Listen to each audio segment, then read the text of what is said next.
샬롬, 알레리아 TV 10분 단상 시간입니다. 오늘은 마태복음 26장 6절부터 13절을 근거로 해서 거룩한 낭비, 이와 같은 제목으로 말씀을 나누겠습니다. 예수께서 베다니 나병 환자 시몬의 집에 계실 때 한 여자가 매우 귀한 향유 한 옥합을 가지고 나와서 식사하시는 예수의 머리에 부으니 제자들이 보고 분개하여 이르되 무슨 의도로 이것을 허비하느냐, 이것을 비싼 값에 팔아 가난한 자들에게 줄 수 있었겠도다 하거늘 예수께서 하시고 그들에게 이르시되 너희가 어찌하여 이 여자를 괴롭게 하느냐, 그가 내게 좋은 일을 하였느니라. 가난한 자들은 항상 너희와 함께 있거니와 나는 항상 함께 있지 아니하리라. 이 여자가 내 몸에 향유를 부은 것은 내 장례를 위하여 함이니라. 내가 진실로 너희에게 이르노니 온 천하에 어디서든지 이 복음이 전파되는 곳에서는 이 여자가 행한 일도 말하여 그를 기억하리라 하시니라. 이 여자가 예수님께 향유를 부었던 이 사건은 전대미문의 예배 행위를 이야기하는 것입니다. 진정한 예배가 무엇인지 우리는 이 여인의 행위를 통해서 알 수 있습니다. 그것은 바로 우리 자신의 전 존재를 하나님께 쏟아붓는 것입니다. 그것은 이 본문에서는 이 여인의 일생의 결혼 지참금이라고 불리우는 그 향유 옥합을 깨뜨린 것으로 나타나지만 우리의 삶의 현장에서는 무엇으로 나타날 수 있을지 그것을 우리에게 굉장히 고민하게 만드는 그러한 기사입니다. 이 여인이 자신의 결혼을 위해서 모아두었던 이 결혼 지참금이 이 여인에게 얼마나 귀한 것인지, 이 여인의 결혼뿐 아니라 앞으로의 인생이 얼마나 귀한 자산인지는 우리는 설명 안 해도 우리 스스로가 다 알게 됩니다. 그러면 이 여인은 자신의 인생 전체를 예수님께 쏟아부었다, 이렇게 말할 수 있습니다. 이것은 예수님의 장례를 예비한다고 할지라도 너무 지나친 것일까요? 너무 지나친 것 아닐까요? 자신의 결혼 지참금, 자신의 일생의 행복을 담보하는, 말하자면 돈을 다 쏟아부은 것인데, 이러한 그 쏟아부음의 행위가 너무 초과적인 낭비가 아닐까요? 그런데 이것을 예수님께서는 굉장히 기쁘게 받으셨죠. 이것은 바로 성경에 나와 있는 모든 예배 행위 중에서 우리 인간으로서 할 수 있는 최고의 예배 행위를, 그 모범을 보여주고 있는 것입니다. 예수님을 우리가 어떻게 대우하는 것이 진정한 예배인지, 그것은 바로 우리의 거룩한 낭비다, 그렇게 본문은 한마디로 말씀하고 있는 것입니다. 이 거룩한 낭비를 비판하고 있는 사람의 이론을 한번 생각해 봅시다. 이 향유를 비싼 값에 팔아 가난한 자들에게 줄 수 있었겠도다, 이렇게 비판했습니다. 그러나 사실 그들이 이 여인을 비판한 그 저변의 이 동기는 무엇일까요? 이 옆에 있던 사람들은 이 여인의 이 거룩한 낭비는 감히 실천할 수 있는 상상조차 못하는 그런 행위이죠. 이 여인의 이 거룩한 낭비라는 이 행위 앞에서 이 제자들은, 또는 그 옆에 있는 사람들은 자신의 무력함을 보게 된 것이죠. 예수님에 대한 사랑의 결여를 보게 된 것입니다. 그렇기 때문에 이들은 분노한 것이죠. 자신의 무력함과 사랑 없음에 대한, 주님에 대한 사랑이 너무나도 결여된 자신의 모습에 대한 분노가 일어난 것입니다. 그 죄책감이 일어난 것이죠. 그 열등감이 일어난 것이죠. 그것을 모두 다 이 여인에게 뒤집어 씌운 것입니다. 얼마나 위선적인 것입니까? 이것은 정말 위선적인 것입니다. 너무나도 위선적이고 아주 교묘한 것이죠.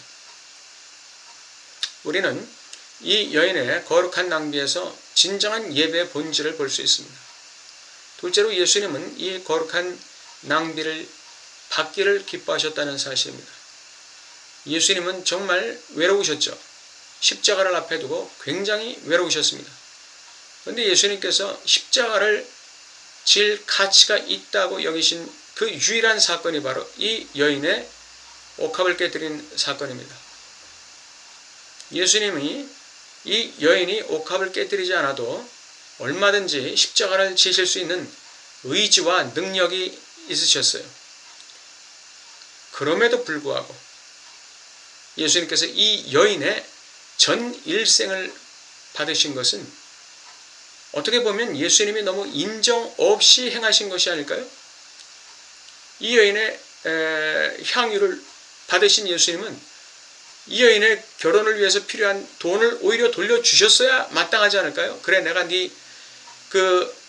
나의 장례를 위해서 네가 나를 격려하고 나의 장례를 예비한 것에 대해서 내가 너무나 고맙다. 너의 예배를 내가 받았다. 그러나 네가 너도 결혼해야 되고 네 미래가 있어야 할 입장이니까 내가 너에게 이렇게 너에게 자금을 돌려주마. 이거 잘 써라 하지 않고 예수님께서 그냥 다 받고 마셨어요. 그 향유 옥합의 그 거룩한 낭비를 그냥 다 받고 마셨어요. 예수님께서는 누군가에게 이렇게 격려받고 위로받고 지지를 받는다는 그 사실 자체가 예수님에게 큰 기쁨이었기 때문에 그렇습니다. 돌려주시지 않았어요. 그냥 액면 그대로 여인의 이 예배 행위를 그대로 받으셨습니다. 그리고 이 여인의 그 행위에 대해서 굉장히 높이 평가하셨어요. 어떻게 평가하셨습니까? 복음이 전파되는 곳에는 이 여인의 행한 행위도 전파되어서 기억하게 될 것이다. 이렇게 말씀하셨습니다.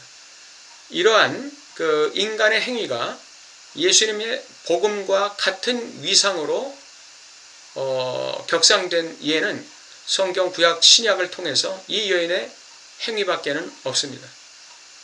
예수님은 이 여인의 행위에 의해서 엄청난 용기를 얻으신 것이죠. 십자가를 질 가치가 있다고 생각하신 것입니다.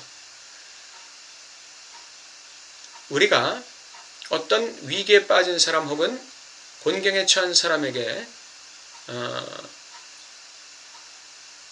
어떤 거룩한 낭비를 할 때, 즉 내가 물질로 낭비라든지 시간으로 낭비라든지 마음으로 낭비라든지 그렇게 낭비를 하는 행위, 그 사람을 지지해주고 격려해주고 함께 해주는 행위는 비록 그 문제가 해결되지는 않는다 할지라도 그 한 인간에게 엄청난 용기와 위로를 주는 그런 행위가 됩니다.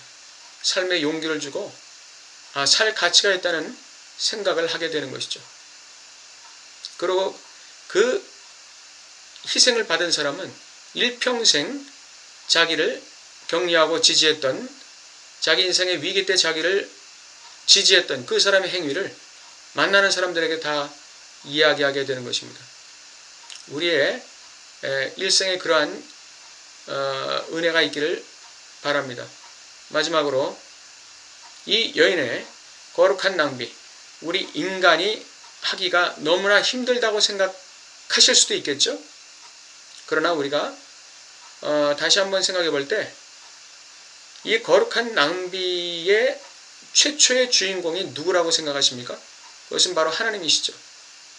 하나님은 우리 죄인들을 위해서 거룩한 낭비를 하신 분입니다. 자기의 외아들을 죄인들에게 부어주신 분이시죠. 거룩한 낭비의 원조는 바로 마리아 또는 이 향유 부인 여인이 아닙니다. 하나님이 바로 거룩한 낭비의 최초의 실천자입니다.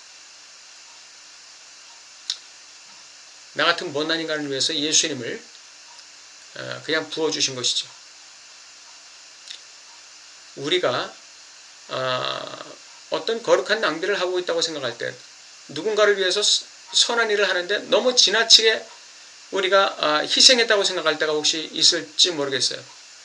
그래서 그렇게까지 할 필요가 없었는데 라고 생각하거나 내가 행한 그 선한 일에 대해서 후회가 되는 그런 경우가 있을 수가 있어요. 내가 그 사람에게 그렇게까지 할 필요가 없었는데 라고 후회하는 경우도 있을 수 있습니다. 그러나 우리가 하나님의 뜻대로 하는 모든 선한 행위에는 후회할 필요가 없어요. 그건 거룩한 낭비입니다. 하면 할수록 거룩한 낭비가 되는 거예요. 거기에는 지나침이 없습니다. 예수 그리스도를 보내신 하나님을 생각할 때 우리가 어떤 선한 행위를 한다고 할 때 거기에는 지나침이라는 게 있을 수 없어요. 예수님은 그것을 자기가 받은 것으로 생각하고 기뻐하시는 거예요. 우리가 누군가에게 거룩한 낭비를 할 때 우리는 그 사람에게 낭비한 것이 아니라 바로 예수님께 낭비한 것입니다. 우리를 위해서 가장 거룩한 낭비를 행하신 하나님에게 우리가 낭비하고 있는 것입니다. 그것은 굉장히 뜻있는 일이고 의미가 있는 일입니다. 우리 일평생에 이러한 거룩한 낭비가 많아지기를 기대하면서 오늘 말씀을 마치고자 합니다.